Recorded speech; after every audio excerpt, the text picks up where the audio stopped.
Inilah Ibnu Rusdi.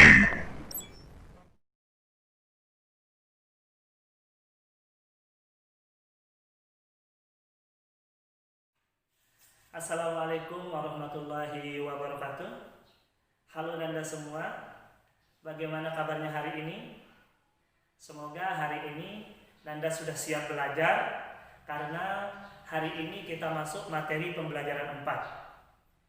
Fokus materi di pembelajaran 4 nanti kita akan membahas letak astronomis dan letak geografis dari negara Indonesia. Ya, selain itu nanti kita akan membahas tentang kondisi geografis dari wilayah-wilayah yang ada di Indonesia.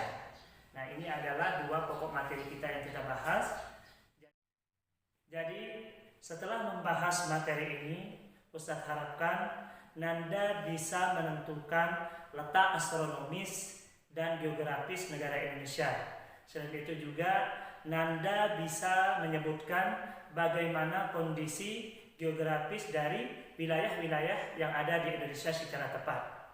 Oke, untuk lebih jelasnya, mari kita akan bahas satu persatu. Tapi sebelumnya, untuk lebih berkahnya, hari ini kita buka pembelajaran dengan sama-sama melafazkan basmalah. Bismillahirrahmanirrahim. Nanda semua, mari perhatikan gambar di samping Ustadz. Anda pasti sudah tahu ini negara mana. Ya, benar sekali. Ini adalah gambaran peta dari negara Indonesia. Mari kita perhatikan sekali lagi. Kira-kira hal pertama apa yang Anda pikirkan ketika melihat gambaran peta dari negara Indonesia ini? Kalau Ustadz, hal pertama yang Ustadz pikirkan adalah Ustadz merasa bangga menjadi salah satu warga dari negara Indonesia. Nah, bagaimana dengan Nanda? Nanda bangga nggak menjadi anak Indonesia? Harus bangga, karena banyak sekali alasan-alasan yang membuat kita bangga menjadi warga Indonesia. Salah satu contohnya di sini adalah negara Indonesia itu merupakan salah satu negara yang kaya akan sumber daya alamnya, baik itu yang ada di perairannya maupun di daratannya. Selain itu, negara Indonesia ini juga dikenal oleh negara lain itu karena keramah tamahan dari warganya. Nah, dan masih banyak lagi kelebihan-kelebihan dari negara Indonesia ini yang patut kita banggakan. Dan yang paling penting di sini Nanda harus catat, ya, negara Indonesia ini dikenal oleh negara lain itu dengan sebutan negara maritim dan negara agraris. Ada yang tahu kenapa Indonesia disebut dengan negara maritim dan agraris? Oke, mari kita bahas.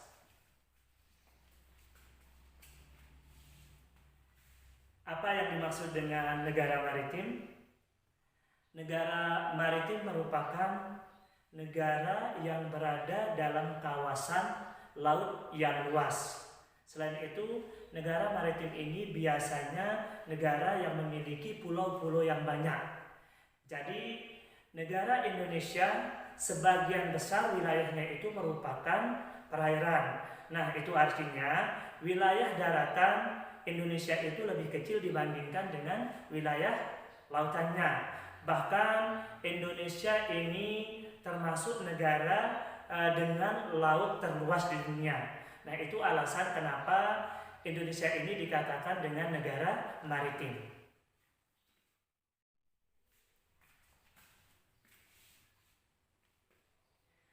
Apa yang dimaksud dengan negara agraris? Negara agraris merupakan negara yang sebagian besar penduduknya itu bekerja di bidang sektor pertanian.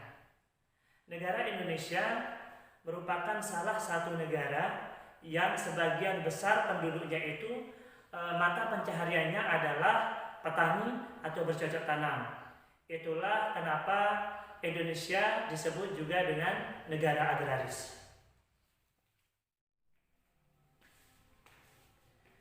Suatu negara dengan banyaknya sumber daya alam yang dimilikinya itu tidak lepas dari letak astronomis dan letak geografis dari negara itu sendiri. Nanda bisa membedakan letak astronomis dan letak geografis? Ya, letak astronomis adalah letak suatu wilayah berdasarkan garis bujur atau garis lintang pada peta. Sedangkan letak geografis adalah letak suatu wilayah sesuai dengan kenyataannya yang ada di muka bumi. Bagaimana dengan letak astronomis dan letak geografis dari negara Indonesia? Untuk lebih jelasnya, mari kita lihat gambar berikut.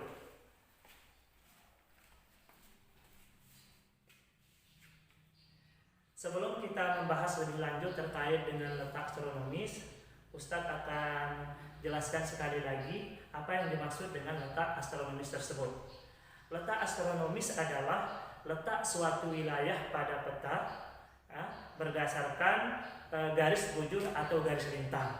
Nah, yang menjadi pertanyaan di sini, apa sih yang dimaksud dengan garis bujur dan apa itu garis lintang? Untuk lebih jelasnya, lihat peta di belakang Ustadz. Garis bujur adalah garis hayal pada peta ya, yang menghubungkan antara kutub utara dengan kutub selatan. Sedangkan garis lintang itu adalah garis hayal pada peta yang sejajar dengan garis khatulistiwa yang menghubungkan antara bujur barat sampai dengan bujur timur. Nah, itulah perbedaan antara garis bujur dan garis lintang. Jadi letak astronomis Indonesia ini berdasarkan garis lintang terletak antara 6 derajat lintang utara sampai dengan 11 derajat lintang selatan. Sedangkan letak astronomis Indonesia berdasarkan garis bujur itu terletak antara 95 derajat bujur timur sampai dengan 141 derajat bujur timur. Untuk lebih jelasnya bisa lihat di bawah ini. Selanjutnya, bagaimana dengan letak geografis dari Indonesia? Kita lihat gambar berikutnya. Letak geografis adalah letak suatu daerah atau wilayah sesuai dengan kenyataan yang ada di muka bumi.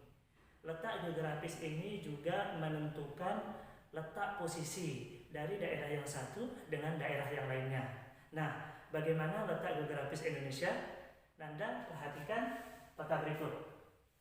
Apabila dilihat dari letak geografisnya, Indonesia berada di antara benua Australia dan benua Asia. Indonesia juga terletak antara Samudra Hindia dan Samudra Pasifik. Nah, dilihat dari letak geografisnya juga, Indonesia ini berbatasan dengan beberapa negara, antara lain di bagian utara itu Indonesia berbatasan dengan Malaysia, Singapura, dan Filipina. Bagian selatan Indonesia berbatasan dengan Australia. Bagian barat Indonesia berbatasan dengan Samudra Hindia, dan bagian timur ini Indonesia berbatasan dengan Papua Nugini. Nah, untuk lebih jelasnya bisa dilihat letak geografis dari Indonesia. Selanjutnya, bagaimana dengan kondisi geografis wilayah-wilayah yang ada di Indonesia? Ustadz akan mengambil salah satu wilayah Indonesia yang kita akan bahas bersama terkait dengan kondisi geografisnya. Nanda Soleh, Ustadz akan menjelaskan bagaimana kondisi geografis NTB berdasarkan peta. Yang pertama, luas Nusa Tenggara Barat yaitu 20.153,15 km persegi. Batas wilayah, lautan, bagian utara berbatasan dengan Laut Jawa dan Laut Flores. Bagian timur berbatasan dengan Selat Sapi dan Provinsi Nusa Tenggara Barat. Bagian selatan berbatasan dengan Samudra Hindia dan bagian barat berbatasan dengan Selat Lombok dan Provinsi Bali. Yang kedua, daratan. Bagian utara berbatasan dengan Laut Flores, bagian timur berbatasan dengan Timur Leste, Provinsi Maluku dan Laut Banda. Bagian selatan berbatasan dengan Samudra Hindia dan bagian barat berbatasan dengan Bali dan Selat Bali. Yang ketiga, keadaan alam. Nama-nama pantai dan laut yang ada di Nusa Tenggara Barat: Pantai Selong Belanak, Pantai Seger, Pantai Gili Menu, Pantai Gili Air, Pantai Senggigi, Pantai Pulau Kenawa, Pantai Nantung, Pantai Pulau Moyo, Pantai Koka, Pantai Merah atau Pink Beach, dan Laut Flores, dan masih banyak lagi yang lainnya. Yang kedua, nama-nama dataran rendah ada Lombok, Sumbawa, Flores. Dan yang ketiga, nama-nama gunung. Gunung Liboleng, Gunung Inieri, Gunung Lewotobi, Gunung Mutus, Gunung Rinjani, Gunung Sangiang, Gunung Tambora, dan lain sebagainya. Nah, Nanda Soleh, ini penjelasan terkait dengan kondisi geografis Nusa Tenggara Barat berdasarkan peta. Semoga Nanda paham, dan setelah ini Nanda bisa mencari tahu dari berbagai sumber bagaimana kondisi geografis pulau-pulau yang ada di wilayah Indonesia berdasarkan peta. Nanda semua, itulah penjelasan terkait dengan letak astronomis dan geografis negara Indonesia. Mudah-mudahan semuanya paham. Untuk menambah informasi, Nanda bisa baca buku tematik, dan Nanda juga bisa cari di YouTube, cari di Google. Oke, sampai di sini dulu ya. Sekian dari Ustadz. Assalamualaikum warahmatullahi wabarakatuh.